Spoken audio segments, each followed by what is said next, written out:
One has dedicated his life to public service. The other has dedicated his to winning.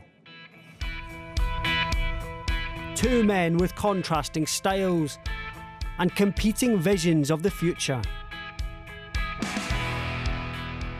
We choose hope over fear, unity over division, science over fiction, and yes, truth over lies. This election is a choice between a Trump super recovery, which we're in right now, or a Biden depression. Joseph Biden's story is one of triumph and tragedy, of overcoming a childhood stutter to reach the US Senate at just 30 years old, only to lose his wife and daughter in a car accident weeks later. In 2015, Biden was again left bereft when his son Beau died of brain cancer. I found the best way through pain and loss and grief is to find purpose. Donald Trump inherited a New York real estate empire and turned the name into a brand.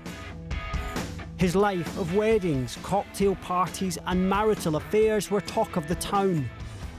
Gossip followed him everywhere. And so too did bankruptcies. Shocked to see so much press.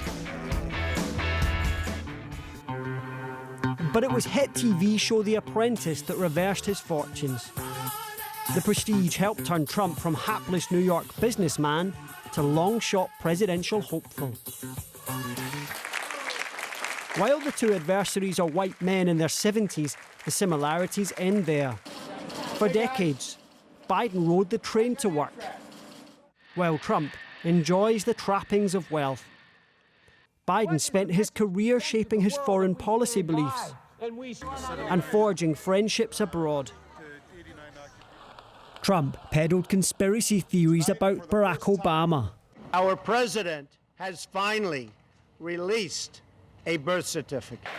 And ran for office on a nationalist ticket. For a total and complete shutdown of Muslims entering the United States. So help me God. He arrived promising isolationism. It's going to be only America first. Which saw him embrace dictators and foes while pushing NATO allies around. He tore up deal after deal. I am announcing today The United States will withdraw from the Iran nuclear deal, from the Paris Climate Accord, and ditched armed treaties with Russia. so we're going to terminate the agreement. We're going to pull out. He's gone where few presidents have. He was impeached, and he repeatedly cozied up to violent white supremacists. Very fine people on both sides. For Biden, America first means America alone. He's on a mission to rewind the Trump years, and he's hoping his folksy appeal will win over swing voters. We are in the battle for the soul of this nation. Though he too is no stranger to fighting talk. Doing this because he knows I'll beat him like a drum.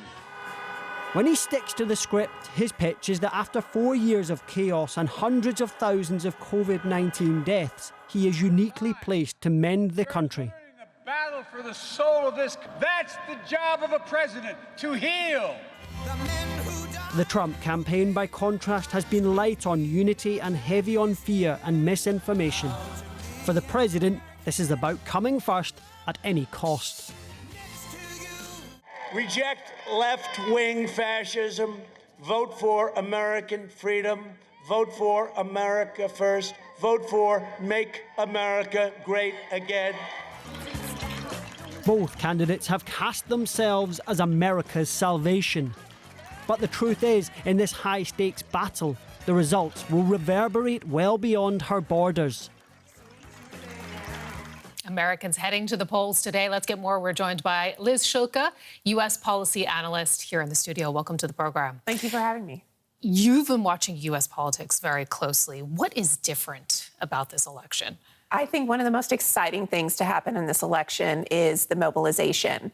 People that have never been involved all of a sudden have access to virtual phone banks, socially distanced canvassing.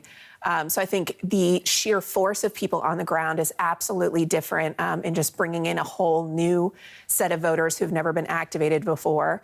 But I also think there's never been a more polarizing election, and the stakes feel really high, both by who wins, but also what happens after. Talk with us a little bit more about that polarization, because that has, of course, been a long-term trend in the U.S. That is nothing new as a trend, but it has accelerated over the past 4 years, hasn't it? Why is that? Absolutely. I think when folks are suffering, they look for change and they look for answers. And what happened is Trump took absolute advantage of folks that were feeling like us versus them. Their way of life is changing. Jobs are changing. Their future security is not the same. And so they need a scapegoat. They need someone to blame. On the inverse is that you have the left kind of feeling more and more disenfranchised from the right. They no longer see that common ground that it's so famous for. You don't have that middle swing voter. People are really entrenched. And unfortunately, the media plays a huge role in that. People really become siloed. They really only listen to their media and get their feedback and get real fired up and in these echo chambers that just makes the distance between both sides bigger every day. And that distance also very apparent internationally. We know that the world is watching this election. DW actually went out on the streets all over the world and got some perspective. Let's have a listen, and then we'll get your reaction. I hope Trump wins because I really see him as a patriotic person. His interest is in his country and not in politics or trying to do something to benefit himself. I wouldn't like Donald Trump to win because his immigration policies are very strict and he's separating many families. Yes. For the moment being, I know that Biden is ahead of Trump. But it doesn't mean anything. Like last time, Hillary was ahead, but still Trump won. So I can only hope and pray that Trump will not have a second term. I support Donald Trump because I am a businessman. I know for you to run the country, you need to be a businessman. I don't think Trump is going to win the elections. Why? Because Trump is arrogant, he is racist. And personally, I don't like him. I hope that democracy prevails and the majority will have their decision, whatever it may be. Well, we do hope that the American elections would bring a new president who's able and interested at the same time to solve the Iranian-American relationship. Plus, any issues relating to our Middle Eastern problems, which is very important in the time being. Donald Trump would be winning because I don't think Joe Biden is anywhere close to winning, and the kind of work he has done for America, that's been great. So I think Donald Trump should win. I hope really that Trump loses big time. I think he should write a book on how to destroy a country in 4 years, 101 to destroy a country in 4 years, which is what he's done. I don't care who wins, it's the Americans' own business. I don't have expectations. I just hope the relationship between the US and China will be peaceful. In terms of politics, many think Taiwan can benefit more if Trump wins. Because he's more... He tends to balance China. It doesn't matter who wins. Both are unpredictable, old and a bit sick. We know that US presidents are just puppets who speak in a strange voice, so I have no expectations.